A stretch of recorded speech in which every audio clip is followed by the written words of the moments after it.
नाज़रीन आदाब, अवधनामा के प्रोग्राम अखबारों की दुनिया में आपका खैर मकदम है। पेश खिदमत है अवधनामा के सफ़ा नंबर 4 पर शाये जावेद अख्तर भारती का मजमून, आज के गमगीन हालात में भी मीडिया का किरदार तासुबाना।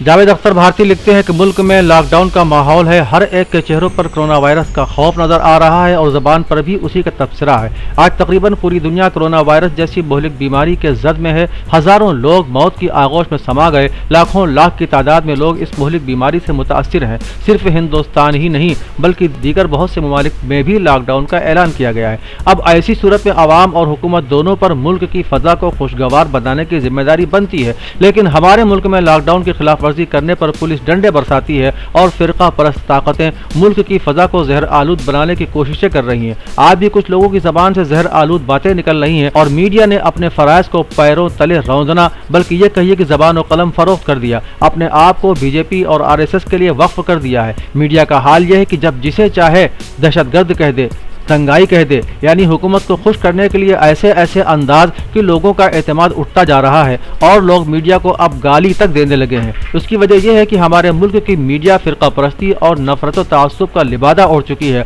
हर मामले को हिंदू मुस्लिम का रंग देने में पेश रहती है। एनआरसी के मामले को लेकर जो तहरीक, मुजाहरे और एहतजाज हुए उसे भी बार बार मुसलमानों से जोड़ती रही और आज कोरोना वायरस जैसी मोहलिक बीमारी को भी मुसलमान बना दिया। अक्सरियती फिरके के लोग कहीं हैं तो फंसे हुए होने का लफ्ज इस्तेमाल होता है और अक़लियती फिरके के लोग कहीं हैं तो छुपे हुए होने का लफ्ज इस्तेमाल होता है। दिल्ली में कुछ तबलीगी जमात के लोग इकट्ठा मिल गए तो सारा मामला यानी कोरोना वायरस बीमारी का जिम्मेदार ही तबलीगी जमात को मीडिया ने करार दे दिया। मीडिया ये भूल गया कि कोरोना वायरस की इब्तिदा चीन से हुई और यह वायरस फैलता गया। चीन के बाद Italy, Spain, Iran, Germany, Britannia, America तक पहुंच गया।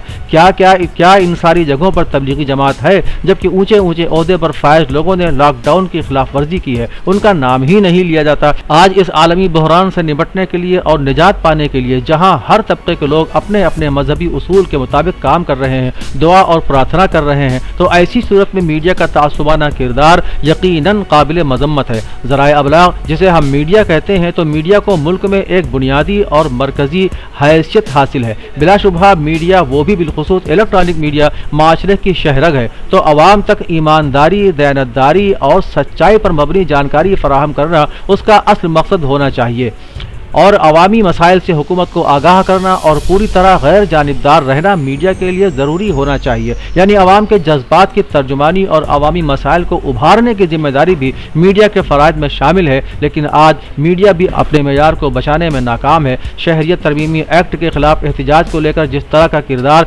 मीडिया चैनल ने अदा किया वो बहुत ही अफसोसनाक और शर्मनाक था। गर्ज है कि आज मीडिया का किरदार ऐसा है कि उनके ऊपर अवाम का एतमाद नहीं रहा, उनके ऊपर सवाल उठने लगे हैं। इसलिए कि माजी के हालात से पता चलता है कि चाहे जैसा भी वक्त आया हो, लेकिन मीडिया ने कभी अपने मनहज और किरदार से समझौता नहीं किया और कभी भी अपने कागज़, कलम, दवात और ज़मीर को गिरवी नहीं रखा था। इसी बुनियाद पर मीडिया को चौथा सुतून कहा गया और माना गया। लेकिन आज की मीडिया खुद अपनी छवि को मशकूक करती जा रही है, बड़े बड़े पूंजीपतियों और हुकूमत के हाथों का खिलौना बन गई, जबकि उन्हें गौर करना चाहिए कि जमहूरी निज़ाम की इमारत में मीडिया या सहाफ़त का बहुत ऊँचा मकाम है। मीडिया को मुल्क का, समाज का चौथा सुकून कहा जाता है। यह अपनी अहमियत तभी बरकरार रख सकता है जब यह गैर जानिबदाराना तरीका अख्तियार करे और हक़ायक़ पर मबनी खबरें आवाम तक पहुँचाए, तभी उसे अवामी मकबूलियत हासिल हो सकती है और उनके ऊपर आवाम का एतमाद कायम हो सकता है। लेकिन यहाँ तो बाद एंकर और मीडिया ज़ाती अगराज़ व मकासद के हुसूल के लिए अपना किरदार मजरूह करने